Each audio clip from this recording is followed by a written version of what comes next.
Saudações, meus caros, que atire a primeira pedra o desenvolvedor que nunca teve algum problema para armazenar grandes quantidades de informações em seus projetos de sistemas embarcados. Então, por isso, meu objetivo aqui com este vídeo é apresentar para você a memória Flash NOR, caso você ainda não a conheça. Ela é um dispositivo que vai nos permitir armazenar grandes quantidades de informações de forma confiável e robusta. Disto, neste vídeo vamos compreender como funciona a memória Flash do tipo NOR, vou apresentar também a diferença principal entre a memória do tipo NOR e a do tipo NAND, vamos entender a sua importância e também algumas de suas principais aplicações.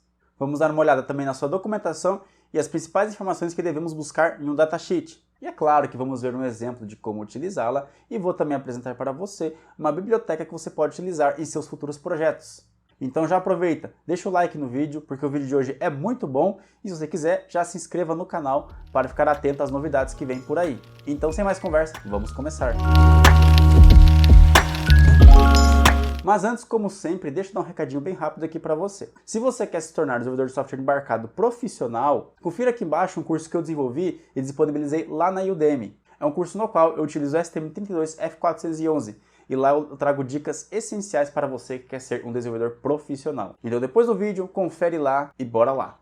Antes de tratarmos como o chip funciona e como vamos trabalhar com ele dentro da CubeDE utilizando o STM32, vamos dar uma olhada aqui no pinout do nosso componente, onde nossas limitações estão aqui no pino 4, referente ao GND, e aqui ao VCC no pino 8.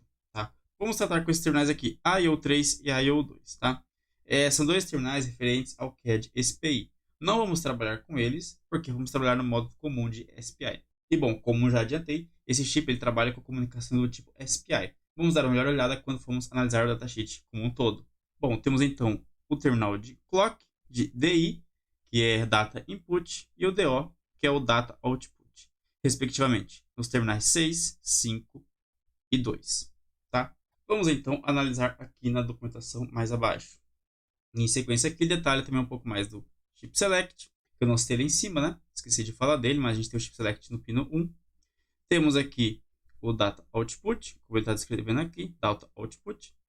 Temos aqui, então, o DI, Data Input, o Clock, seria o Serial Clock Input, e são estes os terminais mais importantes deste chip, ok?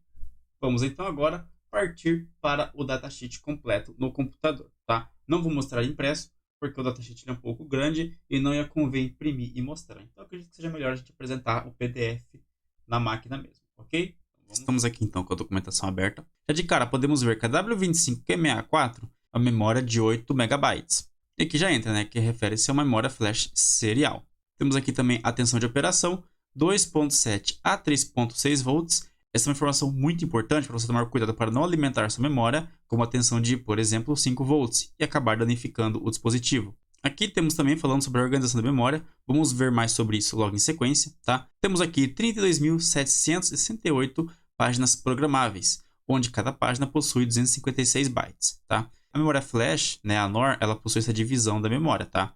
Então, temos a divisão de páginas, onde cada página contém 256 bytes. As páginas, elas podem ser apagadas num grupo de 16 blocos, referentes a 4 KB de memória, grupo de 128, 32K, ou grupo de 256, que refere a 64K de memória. Tá? Ou seja, como já podemos ver aqui, a memória flash, ela possui uma dificuldade de trabalho no que se refere à questão de gravação de informação. As páginas elas só podem ser apagadas em grupos de 16, 128 ou 256. Ou seja, eu não consigo, por exemplo, apagar ou apenas uma página ou apenas um byte. Eu tenho que apagar um setor completo, que seria um setor de 4K.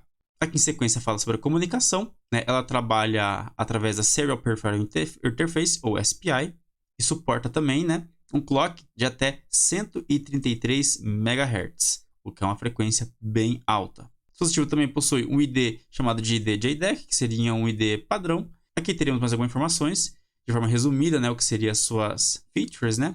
Uma outra informação muito importante que temos aqui no features temos aqui um mínimo de 100.000 ciclos de escrita e erase.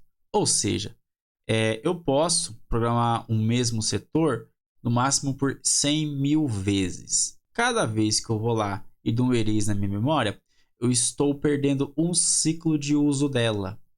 Então isso aqui é uma informação muito importante, porque se você tiver um uso muito agressivo da memória, você em pouco tempo pode perder ela, você pode não estar conseguindo mais armazenar informações nela. Nesse vídeo a gente não vai abordar isso, mas no futuro vídeo no qual vamos abordar sistema de arquivo, vamos entender qual que é a importância de a gente implementar esse tipo de algoritmo nos nossos projetos para driblar esse problema. E também temos aqui informação, né, de que uma memória dessa, um chip sem alimentação, ele pode durar por mais de 20 anos sem perder nenhuma informação, tá? Isso aqui é muito bom. Então, assim, se o produto estiver desligado por 15, 20 anos, você vai ligar ele e a fabricante garante que as informações estarão lá. Temos aqui também esse Pin Description, no qual cada terminal da memória flash será descrito de forma mais detalhada. Não vou entrar nos detalhes porque não há necessidade, tá? Mas eu recomendo que vocês dêem uma lida para que vocês entendam um pouco melhor como funciona tudo, tá? Agora aqui no Block Diagram temos algo muito interessante.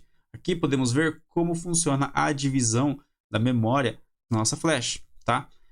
Primeiramente, vamos analisar aqui que temos o nosso... Aqui ele escreve como é que é a segmentação de blocos, tá?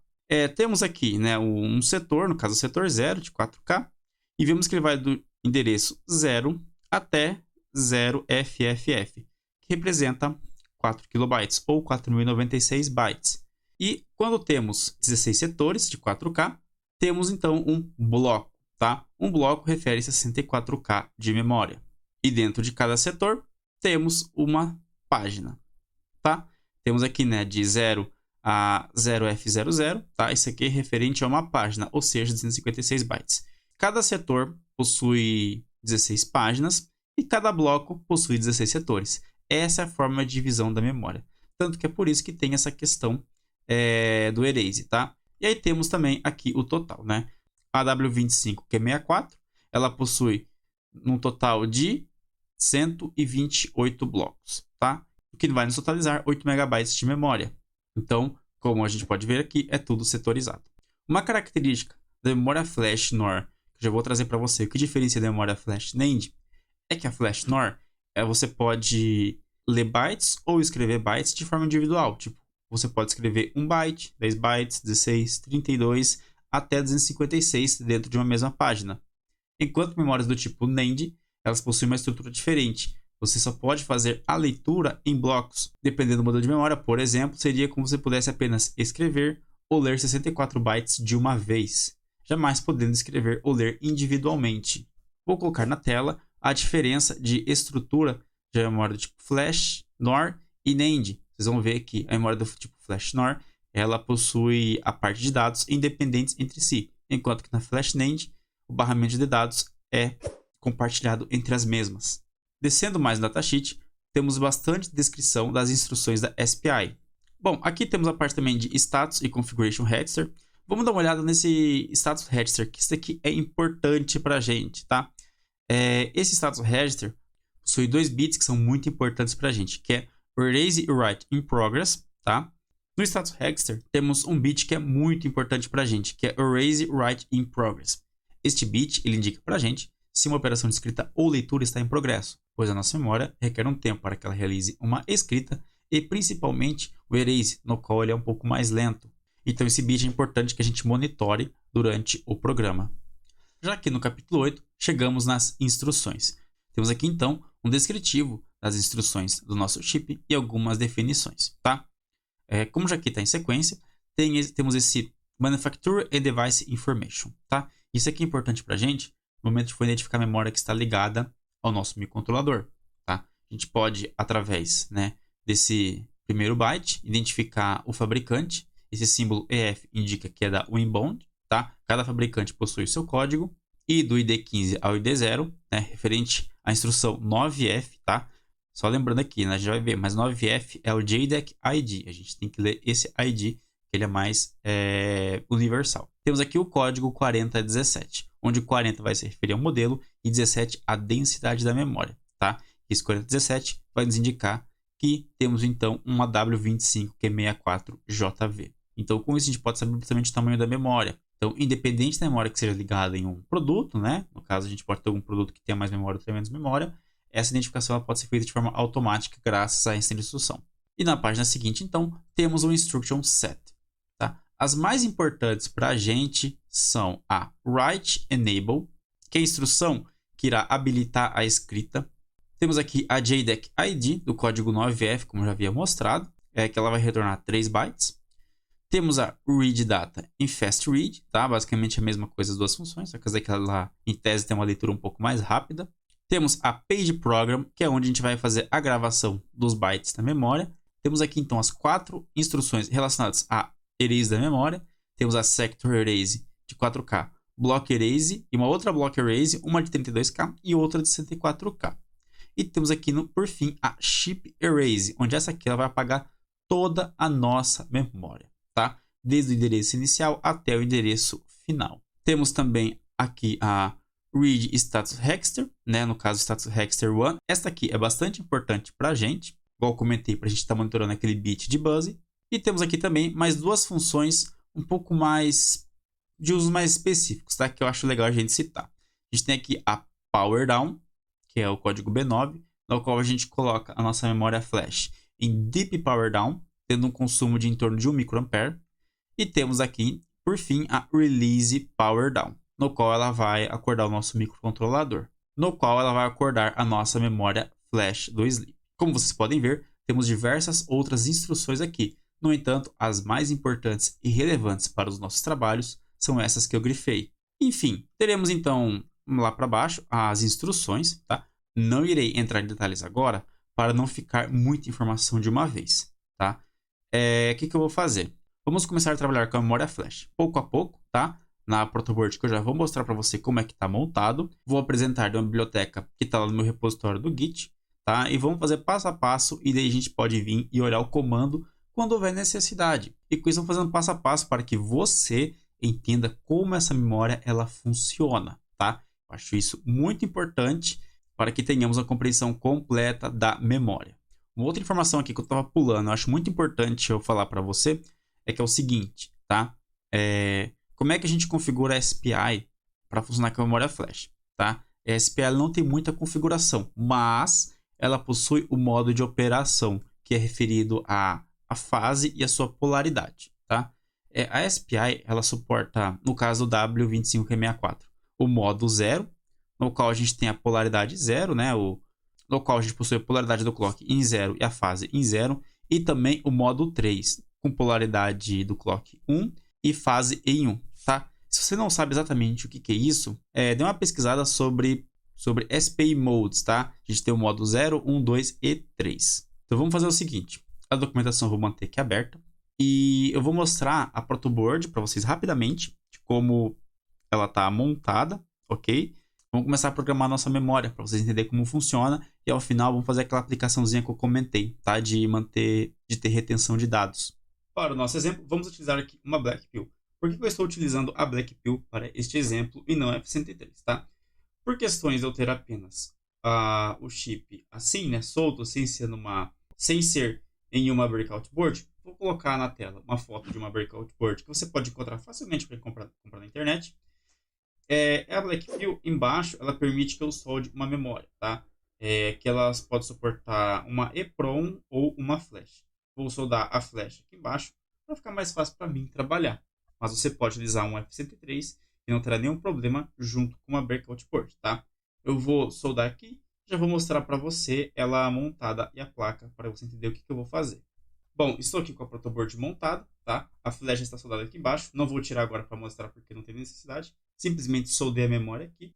Na nossa ligação, eu apenas liguei, né, aqui um conversor serial USB para que a gente possa ver alguns logs. Eu construí uma biblioteca, né, que permite, inclusive, que a gente ligue várias memórias flash em paralelo. E eu implementei alguns logs que a gente pode ver saindo aqui. A gente pode habilitar esses logs e ver a saída através da serial. Eu não utilizei USB pela questão do debug, pois quando eu preciso pausar o programa, resetar, fazer algo um pouco mais passo a passo, eu perco conexão com USB. Então, no caso, o conversor serial se torna uma alternativa melhor para apresentar o periférico funcionando. Pretendo também ligar um display que a gente possa fazer um exemplo um pouquinho mais prático, né? O exemplo que eu tenho em mente é a gente implementar um contador e manter esse contador salvo na memória flash. Então, toda vez que o meu contador reiniciar, ele irá recuperar este contador para que continue contando de onde ele parou. São aplicações comuns relacionadas à retenção de dados. Ok? Então, vamos voltar de novo para a máquina e vamos começar a programar.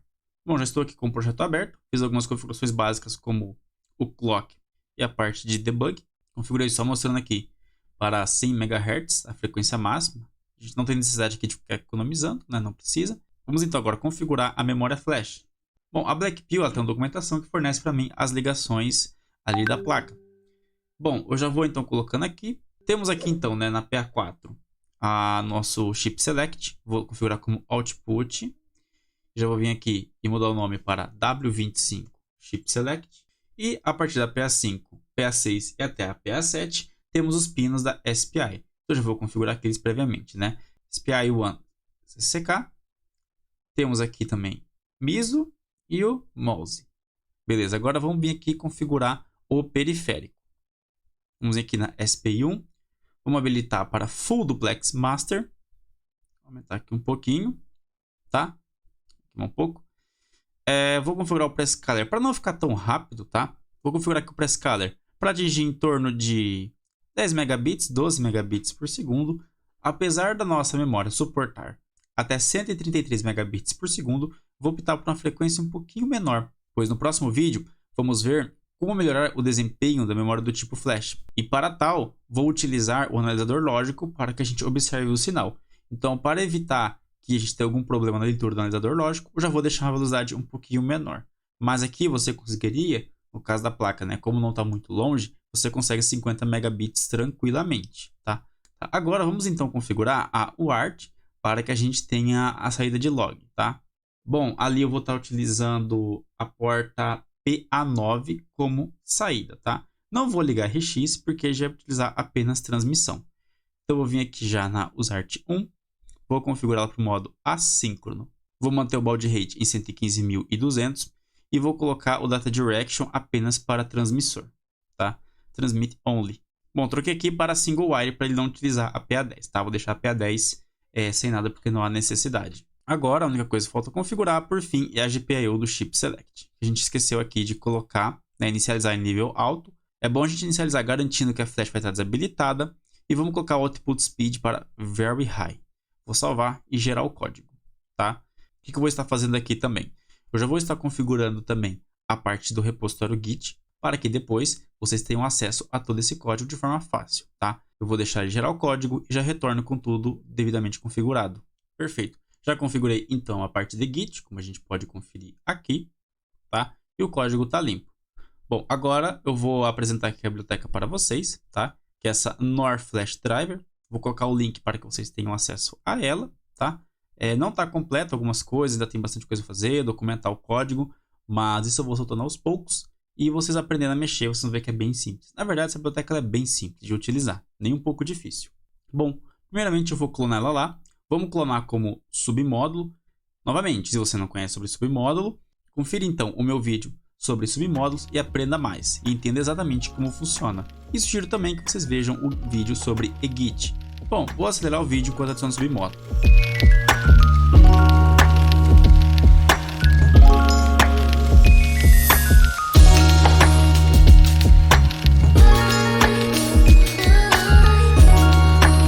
Ok, o submódulo está configurado. Agora vamos fazer aquela configuração de biblioteca básica que a gente sempre tem que fazer. Em Properties, vamos adicionar o caminho, tá? Para que eu encontre pelo include, tá? Em libs/flash-nor. Vou adicionar a pasta libs para que o compilador encontre o source code lá inserido. Perfeito. Vamos então dar uma olhadinha na biblioteca e ver como ela funciona aqui, tá? nor.h. O que temos a nor.h?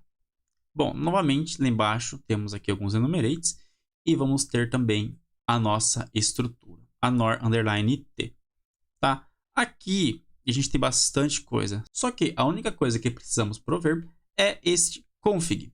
O config ele vai ter as funções que serão utilizadas para transmitir, receber da SPI, setar o chip select e deseletar o chip select, além de um delay em microsegundos, tá? Isso aqui é por toda aquela questão que a gente possa ter várias memórias flash ligadas em paralelo e também a questão de ser independente do chipset, independente do microcontrolador. Aqui temos a definição dessas funções e quais os parâmetros necessários. Aqui temos os typedefs, né, que é referido aos ponteiros para a função. A função de transmissão da SPI, ela apenas requer o buffer tx, né, o ponteiro, e o len contendo a quantidade de informações. O RX é a mesma coisa, tá, os mesmos parâmetros, um buffer para a recepção dos dados e o len para quantos dados serão recebidos. O CSAssert e CSDAssert são retorna void e também não precisa de nenhum parâmetro, ou seja, void. E o delay em microsegundos apenas espera um win32 contendo os microsegundos que serão requeridos. Ok? E é dessa função aqui no restante, ela vai prover para a gente estas informações. Tá? Essa parte de page count, page size, algumas delas virão aqui dessa NOR IDs, que é chamada internamente. Nem todas as memórias flash, até porque cada fabricante possui códigos de identificação diferente. Então, pode ser que a sua memória não seja encontrada aqui. Vamos supor que você tenha uma da Adesto, tá? Eu não fiz o cadastro de nenhuma da Adesto, pois infelizmente não tive tempo ainda para pegar esses IDs e colocar nesse Numerate e poder encontrar seu tamanho, a sua densidade, ok? Então, isso aqui é feito internamente, tá? Se você tiver uma lista, quiser complementar essa lista, pode ficar à vontade, pode estar fazendo o fork do repositório, adicionar as IDs e, se quiser, pode fazer um pull request para que adicione a biblioteca, se torne mais completa, tá? Temos aqui algumas funções que vai fazer essa parte de trabalho de identificação do JDEC ID, tá? Vamos voltar para nor.h e ver as funções que temos aqui. Temos a nor init, que ela vai inicializar o nosso driver, ela vai retornar se deu tudo certo ou se deu algum ruim. Bom, a nor init without ID, ela serve para quando eu não conseguir inicializar a memória pelo ID dela não estar cadastrado no nor IDs, tá? Então, com isso, mesmo que a sua memória não esteja definida e você sabe qual que vai ser, e se vai ser sempre aquele tipo, aquele tanto de memória, basta você setar alguns parâmetros aqui do info e inicializar por ela, que daí ela vai ignorar a parte do ID, tá? Temos aqui a enter e exit power down, autoexplicativo, a erase ship, onde a gente vai apagar todos os dados que estão na memória, erase address, a gente coloca o endereço que a gente quer apagar e o método, tá? Onde o método é referido se a gente quer 4K, 32K ou 104K. Erase sector, aí onde eu vou passar o setor que eu quero apagar. Ou erase block, que se refere ao bloco de 64K que eu quero estar realizando a limpeza. Aqui, por enquanto, tá tudo sem descrição. Vou fazer isso em breve, tá? Então pode ser que quando você estiver clonando a biblioteca, já vai estar com tudo isso aqui definido certinho, com os comentários, explicando os parâmetros, tudo. Temos logo em sequência algumas funções apenas para converter, tá? Converter uma página, um page to sector, tá? Eu tenho a página 15, qual setor que ela tá? Page to block, sector to page e block to page, tá? Isso aqui é um uso um pouco mais interno, tá? Mas você pode também fazer o uso se você desejar.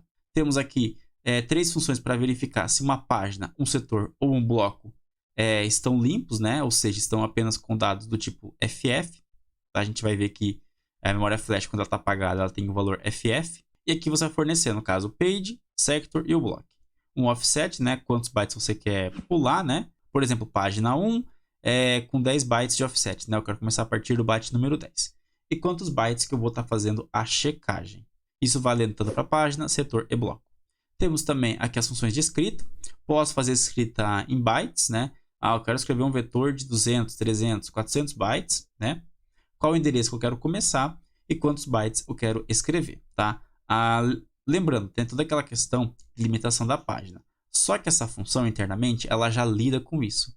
Se ela detectar que você vai estar fazendo um overlap de página, ela vai ajustar e fazer a escrita correta, né? Vai escrever um tanto naquela página e depois vai fazer a escrita para a próxima página, tá? Temos também write page, onde eu vou fornecer a página, write sector e write block, todos da mesma maneira. E tudo também ajusta na questão da página. Então, você pode usar essas funções de forma bem tranquila. E a mesma coisa para leitura, né? Read bytes, read page, read sector e read block. Beleza, vimos aqui uma passada da biblioteca, bem simplesinho de utilizar, nada complicado, tá? Agora, vamos começar a implementar, tá? Que aqui já começa a gente a fazer o uso dela de verdade. Vamos começar então fazendo o include da biblioteca. Vamos fazer o include, tá? No caso aqui vai ser nor.h. E vamos fazer o nosso instanciamento, né? Nor _t nor. Vamos então agora criar a função de inicialização da nor. Vou criar aqui void init nor e beleza. Tá. A gente tinha que configurar apenas o config, tá? Vamos lá, temos o config CS assert, vou fazendo assim por enquanto, depois a gente começa a criar essas funções, vocês vão entender como é que a gente faz. CS deassert, temos logo em sequência a delay microsegundos. Neste caso, vamos utilizar um timer para calcular os microsegundos, tá? Próxima é SPI RX e agora, finalmente, SPI TX. Temos então que criar as funções com os parâmetros que estão definidos aqui nestes typedefs, tá? Eu vou copiar aqui e vou levar lá para ficar mais fácil da gente ver. Vou colocar como comentário. Vou comentar tudo isso daqui. Vamos começar pela função de assert, que é a função mais simples, tá? Aqui o nome você pode dar o que você quiser. Eu vou chamar de nor cs assert, no qual o que eu vou fazer? Eu vou apenas dar um raw GPIO write pin, tá? W25 cs GPIO e aqui W25 cs pin, tá? Vamos lembrar, na SPI a gente dá o assert, aciona o pin do chip select quando a gente utiliza nível baixo. Então, vou colocar GPIO pin reset, nível baixo. Tá? Temos o assert implementado. Vamos agora implementar o deassert. Tá? Vou utilizar uma nomenclatura similar. Vai ser raw GPIO write pin. Tá? Vamos copiar aqui que vai ficar bem mais fácil. Tá? Vou pegar aqui, já copiei e colei. Só muda aqui para 7. Pronto. Agora o que eu faço? Basta eu passar como parâmetro a chamada da função desta forma. Porque vamos lembrar, tá? A função ela também nada mais é do que um ponteiro. Ela é um endereço de memória onde contém um código. Então, eu vou estar passando para a biblioteca os endereços onde estão essas funções. Então, quando feito o chamamento dessa função, ele vai jogar neste endereço. Bom, a delay em microsegundos eu vou deixar por último, porque a gente vai utilizar um timer para ser mais preciso. Tá? Então, vamos partir para SPI. Tá? Vamos colocar então nord RX FXN. Tá? Vamos ver aqui então os parâmetros. Eu vou copiar o que está aqui, porque está mais fácil. Tá? Peguei, colei, beleza. Eu vou também deixar no jeito a do TX. Tá?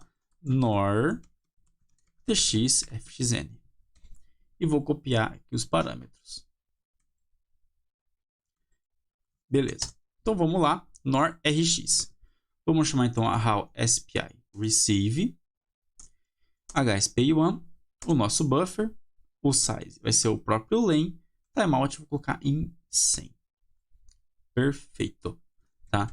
Agora vamos fazer a mesma coisa para o transmit. HSPI1, txbuff, size lane, timeout 100. E agora já vai passar isto como parâmetro, tá? nor RX para o RX e nor TX para o TX. Beleza, está faltando os microsegundos. Então vamos configurar agora um timer para que a gente tenha os microsegundos. Qual que vai ser a estratégia aqui? Vou configurar esse timer para que ele tenha uma frequência de 1 MHz, que é igual a 1 microsegundo. Tá? Como o nosso clock está em 100 MHz, e se eu dividir ele por 100, eu vou ter 1 MHz. Então está bem fácil. Basta então vir aqui e configurar o prescaler para 99. Lembrando, tá, que a frequência de saída do prescaler vai ser o valor da frequência de entrada dividido pelo prescaler mais 1, tá? No caso, então vai ser 100 MHz dividido por 99 mais 1, que vai dar 100 MHz dividido por 100, ou seja, 1 MHz. Counter period, mantenha aqui no máximo. Bom, temos uma questão aqui que eu vou mudar com você. O counter period do timer 4, ele vai até 65.565, o que vai me dar quase 66 milissegundos no máximo. Então, o que eu vou fazer? Eu não vou utilizar este timer. Eu vou mudar para o timer 2. Por quê? Porque o timer 2 ou o timer 5, tanto faz qualquer um dos dois, eles possuem um ARR de 32 bits. Então, esse valor grande aqui, ó, o que me dá mais de 4.000 segundos. Então, isso aqui vai ser melhor ajustável para a gente, tá? Então, já habilitei ali o internal clock. Vou colocar o prescaler para 99 e beleza, tá? Vou salvar, não vou habilitar a interrupção, tá? Porque a gente vai utilizar apenas o contador como base. Vamos lá, nor delay micro. O parâmetro aqui era o wint32t microsegundos. Tá, o que eu vou fazer? Primeiro, vamos fazer uma checagem aqui, tá? Vamos verificar se os microsegundos foram inseridos, é maior que está no ARR. Se for maior que estiver no ARR, o que vai acontecer? A gente vai entrar no loop infinito, porque o valor de microsegundos nunca vai ser maior. O timer, quando chega no valor do ARR, ele volta para zero, tá? Então, nesse caso, a gente pode ter um problema. Então, eu vou verificar se o microsegundos é maior que o valor do RR. Para te obter, basta utilizar how team get auto reload, tá? No caso aqui do timer 2. Se isso for verdade, então o microsegundo vai ser igual ao how team get, né? Eu vou pegar auto reload novamente, team2, tá? Menos 1. Então eu vou dar uma cortada no microsegundo que foi inserido para garantir que eu não vou entrar em um loop infinito por algum erro do desenvolvedor, tá? Então agora o que eu vou fazer? Eu vou setar o contador do timer para 0, how team set counter, tá? Do hteam2, colocar em 0. Joia. Então eu vou dar um start no nosso timer. How team base start, tá? Sem interrupção. Não precisamos de interrupção nesse caso. E enquanto o contador do timer, não get counter, né? Então vai acontecer, enquanto o contador do timer for menor que o valor em microsegundos, eu vou ficar preso nesse loop. Como não estou em ambiente de RTOS, isso aqui não tem problema eu utilizar. Assim que o contador atingir o valor de microsegundos, eu vou dar um stop no timer, porque não tem necessidade de eu manter ele rodando mais neste momento. Então vamos deixar ele descansando, né? Beleza, pronto. Temos uma função de microsegundos já implementada e funcional. Isso aqui funciona, não tem erro. Joia? Então nossa flash está basicamente configurada. Vamos dar um nor init, enviando o ponteiro do nor, tá? Vamos também pegar o erro, chamar de err, tá? Vamos buscar o erro, tá? E caso o erro seja diferente de ok, tá? Deixa eu mostrar rapidamente os erros. Vamos parar o programa aqui, tá? While one. Porque a nossa NOR não inicializou e não tem por que eu continuar o programa. Deu ruim. Vamos dar uma olhada aqui nos parâmetros de erro, tá? Vou explicar rapidamente, tá? Ok quer dizer que deu tudo certo.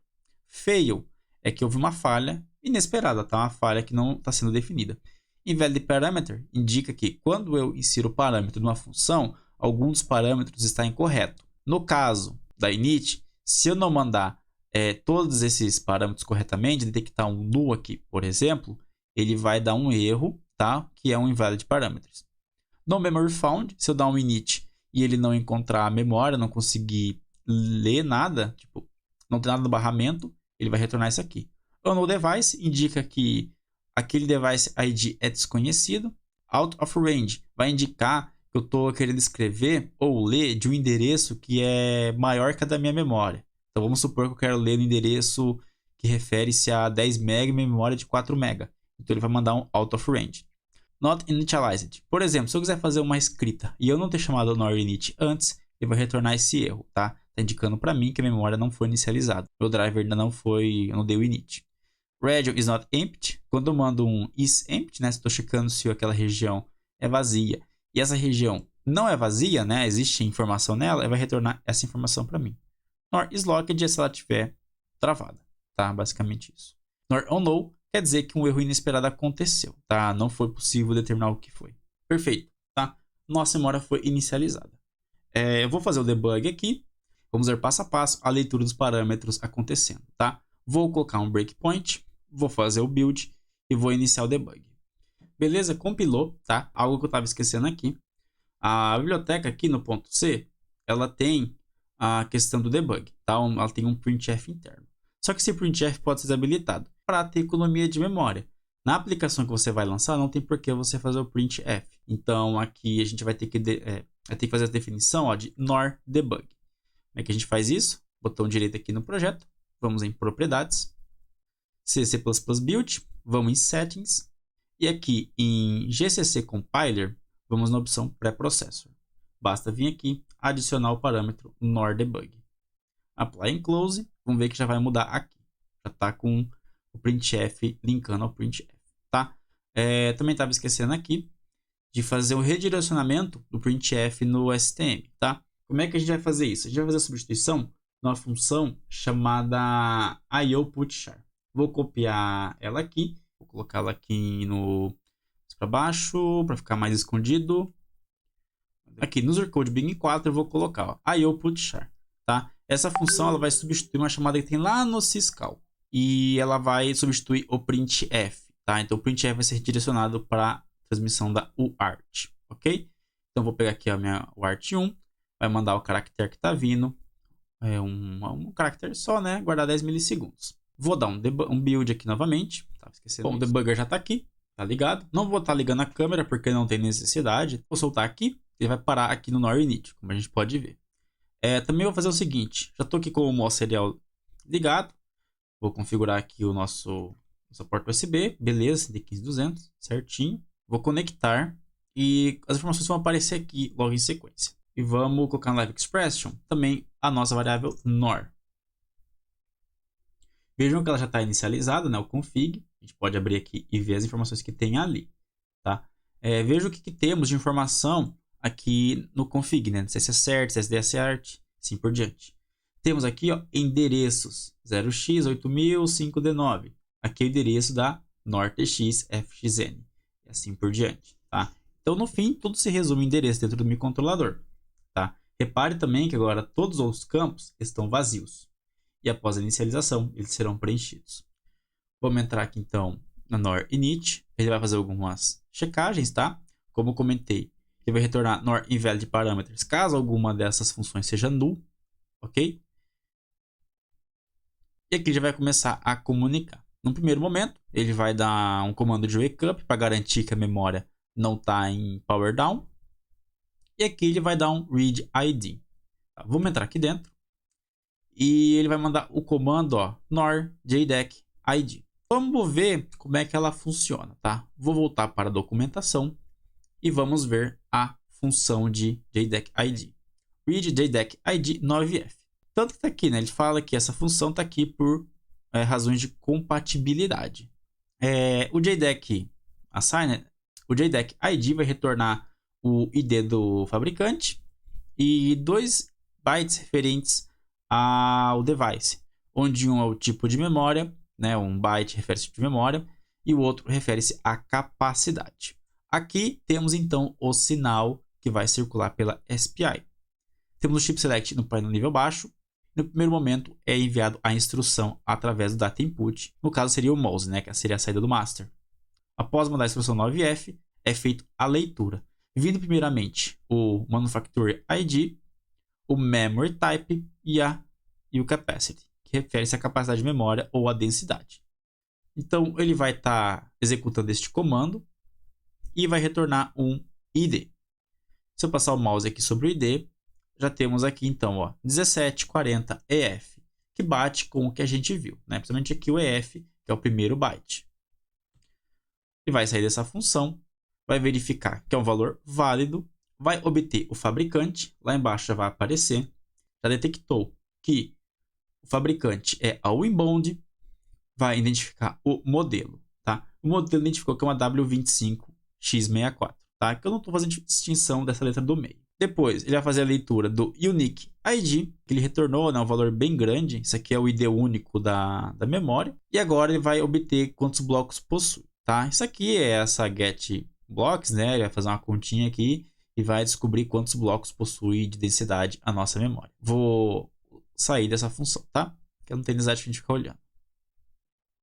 Agora aqui ele vai calcular as infos, tá? É padrão de memória flash NOR a parte C256, o setor C4096 e o bloco C de 65.000, né? 64K. Então isso aqui ele busca de um define. Podemos ver então que o info vai começar sendo preenchido com essa informação. Agora ele vai começar a calcular também a quantidade de setores, baseado no block count. Vai obter a quantidade de páginas e o tamanho da memória, por fim, né, em bytes. Vai fazer a leitura dos registradores que a gente pode ver aqui, né, o SR1, SR2 e SR3. Vou puxar um pouquinho mais para cá, isso para a gente poder ver totalmente as informações. E agora aqui ele vai setar essa flag, né, essa flag interna de que a memória foi inicializada e vai jogar as informações lá na UART, tá? Eu vou dar um play, eu vou soltar o programa, né, apertar F8, porque aqui já não tem mais o que fazer o debug. E beleza, deixa eu aumentar aqui um pouquinho.